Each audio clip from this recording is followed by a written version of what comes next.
Here is the Crescendo Music Education Podcast, episode 109.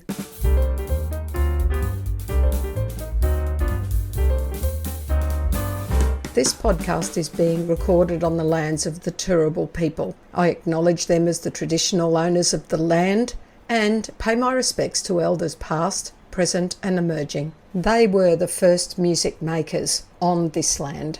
And welcome to this episode of the Crescendo Music Education Podcast. Now, we're going to have another chat to Jeanette Shorey.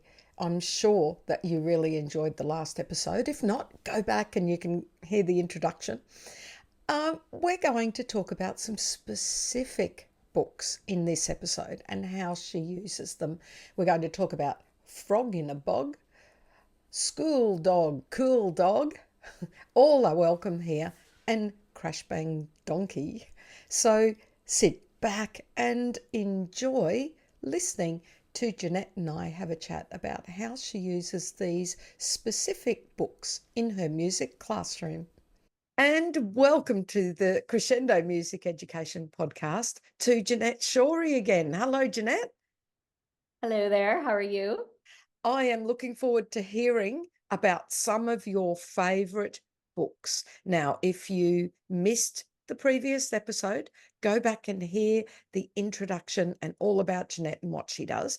In this episode, we're going to look specifically at some books and how we can use them in your classroom. So, Jeanette, what book are we going to start with? I'm really excited about this. And I'm going to have to spend a lot on Amazon, aren't I? Sorry. Say that again. No, I'm excited about this, and I think I'm going to end up spending a whole lot of money on Amazon. You might. So when you said pick out some of my favorite books, I was like, oh my gosh, how am I going to do that? But I managed to pick out a couple of good ones. So this is Frog in a Bog. And if you did not see the last episode, I mentioned this several times. So I'm just going to read. Is it okay if I just read a couple Yes. pages? Oh, please. By Karma Wilson and Joan Rankin. And I will send some affiliate Amazon links for the books because I've got those. I always like to show the cover, and we make a prediction about what might go on in the story. And then I like to show the first couple of pages. Like this one is so cute because it's Mr. McFroggy's, and the frog is eating different things, and that's how he gets bigger. And so it's Mr. McFroggy's restaurant. So we talk about that it's Mr. McFroggy's restaurant. There's a frog on a log in the middle of the bog. A small green frog on a half-sunk log in the middle of the bog. He flicks one tick as it creeps up a stick. Now we can do a little exploration of vocal exploration here. Creeps. Or we can use the movement word flips. Flick. Can everybody flip? Flick. Flip. One tick in the belly of a small green frog on a half-sunk log in the middle of the bog. And then we have our tiny melody. And the frog grows a little bit bigger. And every time he gets bigger, we sing a little bit louder, but we have to make sure to still use our beautiful singing voices. So we're also doing some counting. He sees 2 fleas, and I'm going to just skip ahead. He sees 3 flies. Oh my. Bzz. He sees 4 slugs. He glugs 4 slugs. And he keeps getting bigger and bigger and bigger. So what I like to use this storybook for is I like to use it for crescendo, or if I'm teaching this to littles, like I just did this with kindergarten, and I didn't really want to talk about crescendo, but we did talk about loud. So we talked about how the music kept getting louder as the frog got bigger. We also went back and we did drums with this one, and we counted so when it was 1, when it was 2, we did 2, when it was 3, we did 3.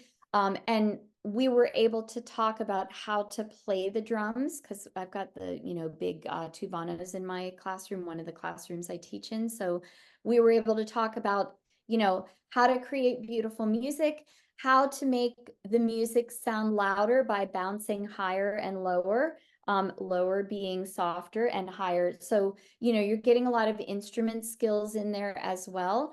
And then we got to do a drum roll every time the frog got a little bit bigger, by, like, because we did a little bit louder of a drum roll. So that is Frog in a Bog. Questions? That is amazing. I love, like, straight away, I started my career as a classroom teacher, with a music major, and then fairly quickly became a music specialist because was where my heart ended up lying. But straight away, you said we look at the front cover and the children make a prediction. I mean, there is so much just in what you said. There is so much about learning and literacy learning, not just music literacy, which was in there, but learning literacy wise. So I think that example really brought that home. And I can actually see, because one of the things in my head, I have volunteered. It is one of my problems. I just keep saying, I could do that. Oh, what if we did this? Anyway. We are so the same person. Yeah. Oh, I've got an idea. So for book week this week, book week this year, I thought we could do, each year level could do a little book week, a short book week performance based on a book, a music performance. Wow, that's a based lot on to a bite book. off. Holy And cow. I'm going, oh, yeah, why did I suggest that? Because we have an assembly. I think we sometimes have a lower and an upper school. We've got 600 in our school. But it's not, if the whole year level is doing something and adding, some have instruments. And so a book like Frog in a Bog would be perhaps a perfect one for my 4 and 5-year-olds.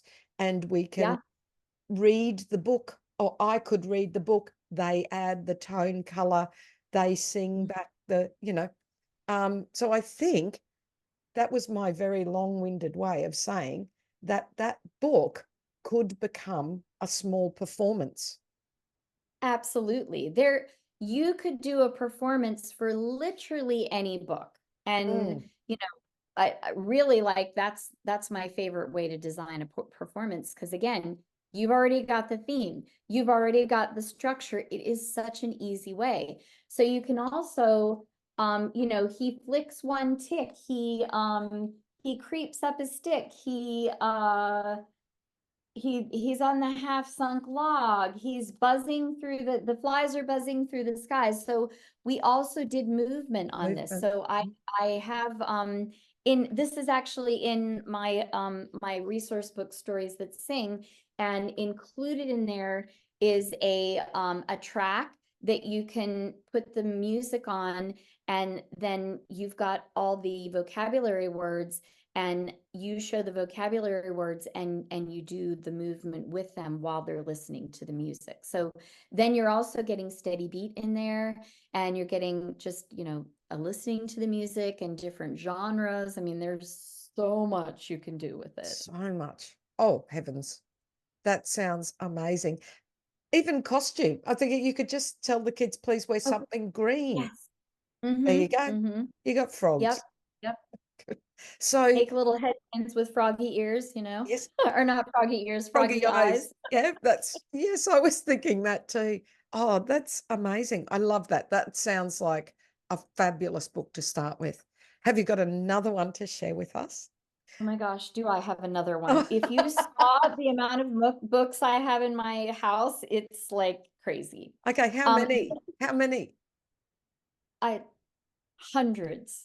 Literally, I really should not go to the book fair anymore, because every time I go, I bought a new book the other day. I bought this Cool Dog School Dog, which is going to be in the Storybook Club next month. It's like the cutest thing. And it's got T T T T ta ta on every page. So it's like perfect. But I was just thinking, just from the title, I'd want to buy it. Cool Dog, Yeah. School Dog. Yeah. Like, Well, let's do that one since we're this is in my Storybook Club this month, and we start out talking about that this must be fiction because why? Why is this a made up story? Because dogs don't wear glasses and they don't read books. And why do you think it's called Cool Dog School Dog, right? So the dog's name is Tinka. We talk about what she's doing in this picture. And then Tinka is a fun dog, a sun dog, a run and run and run dog. And before we start, I do T T T T ta ta. And I say to them, that's the repeating rhythm. And I want you to listen for it. And every time you hear it, I want you to give me some sign language applause. So it takes them like 5 pages through because I was doing this again with kindergarten, but a joy dog, a boy's dog, choose a brand new toy dog, right? A sigh dog, a cry dog, a has to say goodbye dog. And then we talk about why does she have to say goodbye to her boy? And they're like, well, because he's going to school. Well, how do you know he's going to school? Because there's a school bus here and he's wearing a backpack. I mean, great literacy skills that take like seconds to do, but you're reinforcing what the classroom teacher's doing. So it ends up that she goes to school and she sneaks out of the house, goes to school, and the teacher calls the mom and has to go away dog. Then the boy is like, you know what? Came to help us read dog. So it ends up that the dog gets to come every day. Please come every day, dog, because they're practicing their reading skills. So we read the story. Then what did I use? I think I used rhythm sticks, either rhythm sticks or egg shakers. And again, we talk about how to make beautiful music versus nasty noise. If I'm using egg shakers and I want them to have a very definite beat, I have them tap them in their hand. So it's like, and then I'll say to them, okay, if we want it to sound t, t, t, t, do we want to do it like this? Or do we want to just shake it? No, we want to do it here because that's a more definite beat. So then they're kind of listening, and I try to add an instrument to every storybook. This one had, I'm trying to think. I'm not sure we did any movement with this one because I think by the time we got through reading it, yeah, I don't think we might have done movement on something else, but so that is Cool Dog School Dog, and again, that one is adorable. It's I not in do any of like my books, but it is going to be in the Storybook Club. So Storybook Club.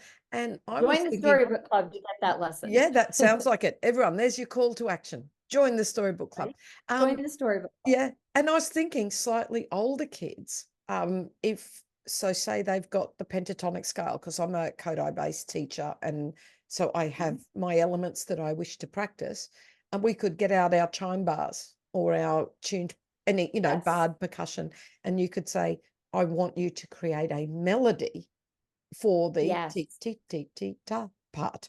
Mm-hmm. And then they could each work one out. Then we could say, let's play Mary's melody this time. Let's all learn hers. We could write it on the staff. You could leave and then go, we're going to do this Yeah. book again. And every time we get to that part, we're going to play Mary's melody for, like you could easily make it more complex for the more advanced kids, because I Absolutely. think sometimes we forget that slightly older elementary, in my case primary kids, also love books.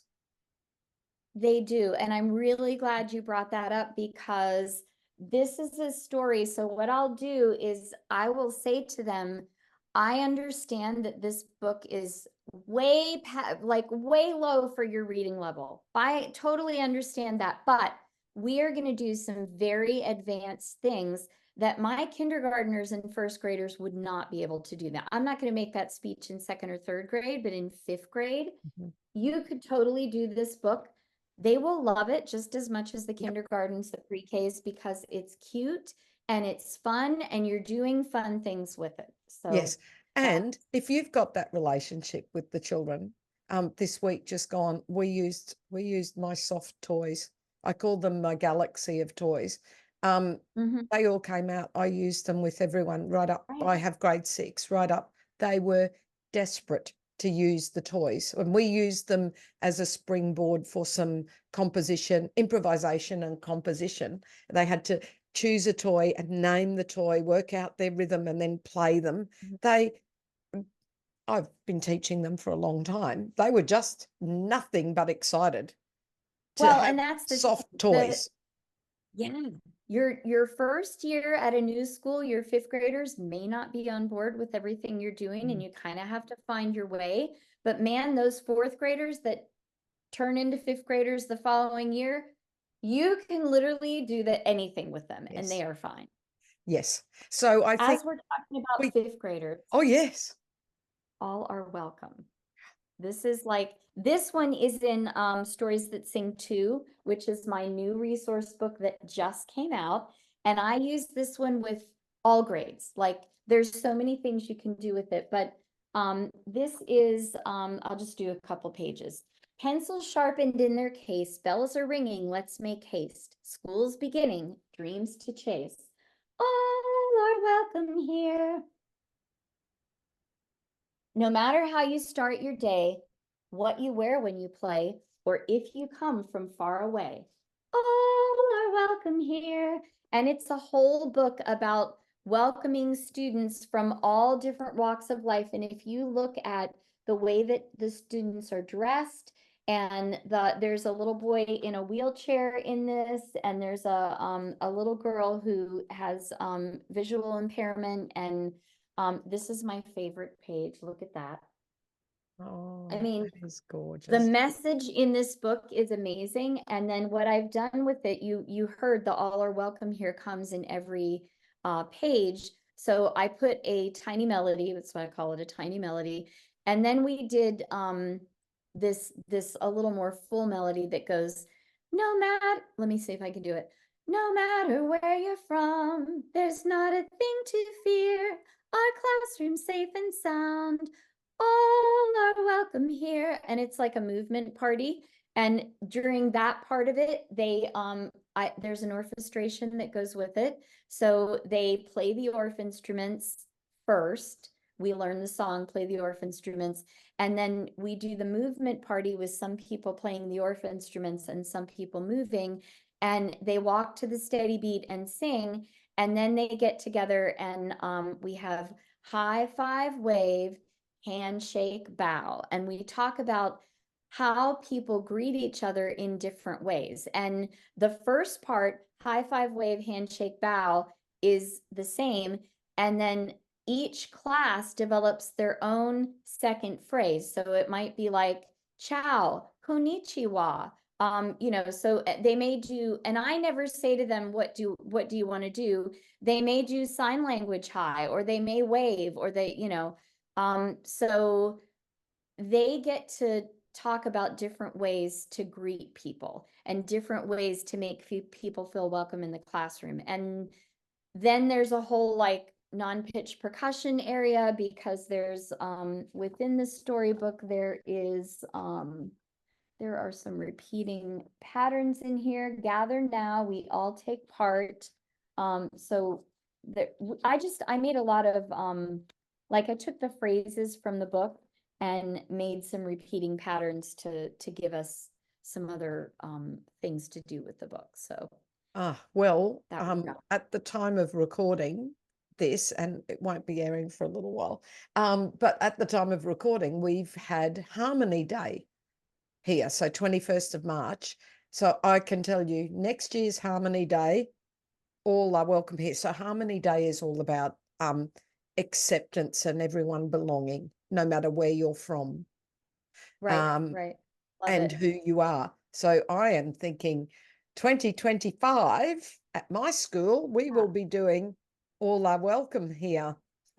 Yes, it's really one of my favorite newer discoveries. I mean, when I say newer, I probably have been doing it for maybe 3 years, but it's a good one. It's a good one. Let me show you Crash Bang Donkey before we run out of time. So I talked about this one and I thought that we needed to have this one. So this is by Jill Newton and it is, whoa, oh goodness, all my these are the flashcards that come with the lesson plan in the book. This one is also in my in Stories That Sing 2. I don't know where I put it, but it's in there.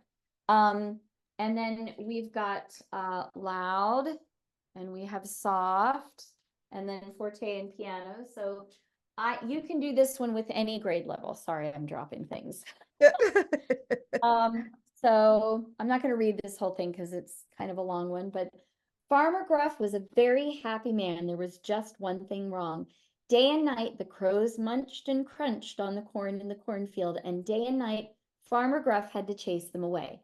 Now, he needed sleep, and he needed it badly, and while he slept, the animals made not a peep. So we can talk about how they have to be quiet, and we've got soft, right? Not a sound was to be heard until crash, bang, a very noisy donkey came over the hill. Crash, bang, donkey. So there's a little repeating pattern in there. Shh, whispered pig and lamb and chicken, and Farmer Gruff is trying to sleep. Your crashing and banging will wake him up. But Donkey was making so much noise, he couldn't hear them. He took out his trumpet and parp, parp, parp. These are the sound words I was talking about. So you can get an instrument that you think sounds like a parp, and and then you've got a rhythm. Parp, parp, parp. Right? So you've got a rhythm there. Plink, plonk, plonk, plink. So ta, ta, ta, ta. Then we have rash, so then you've got some longer words, so you can be talking about half notes. Tra-la-la. So there's like lots of good vocal exploration in here. You've got loud and soft. At the end, I mean, look at all the instruments. You could do some instrument family stuff as well. You've got what looks to be a bassoon and a trombone and a tuba and even a bagpipes. Bagpipes, thank you. Like, what are those called? And yeah, so he makes the donkey leave, and then the donkey is like out in the field and making noise, but the farmer can't hear, and he scares the crows away. So it's a really, really, I mean, and look at the illustrations. I know, how gorgeous. And there's something about donkeys, you know. Yes. Yes. Donkeys are just delightful. Definitely. Oh, look. Okay. Everyone's going to all buy those now. So did you say you've got some links? We could pop them in. Some yes. So if you email me those links, and I'll pop them in the show notes. But I mean, I'm sure people can buy them wherever, but if we want to just make it easier for them, we'll put those links in. Yes? Yeah. And if you want the lesson plans, I will send links to these as well, because I've got 2 resource books now. It is 17, 20, almost 30 storybook lessons they are so comprehensive. I am so proud of them because they've got flashcards and the tiny melodies, and some of them have like actual songs. There's one that's like, we're having some fun now. We're having some fun now. We're having some fun now. Having fun as we jump in the sun. And then we go jump, jump, jump, jump, jump. So it's like a whole movement song. So, and then there's a presentation for everyone. I mean, it's a lot. You've got a whole lesson plan, usually that will take you at least 2 weeks, sometimes 3 weeks to do. So it's good stuff. Well, we'll put in all of those links so people can pop on and buy those books, your books, as well as those storybooks, links to grab some of your lesson plans. We'll just we'll just put all of the things in the show Awesome. I love notes. it. Yeah, I love it. yeah. All right. Well, I have enjoyed this so much. We definitely have to chat again on a podcast soon. Yes, let's do that. Yes. Yeah. So thank you so So, much. you, Debbie. Okay, bye. Take care. As we know, laughter relieves stress. Don't lose sight of the funny side of life. The invisible man and the invisible woman had a baby, but he was nothing to look at. That's bad even for me. Thank you so much for watching our Crescendo Music Education podcast. For more information about all things Crescendo, including membership and music education resources, visit us at crescendo.com.au. Don't forget to like and subscribe.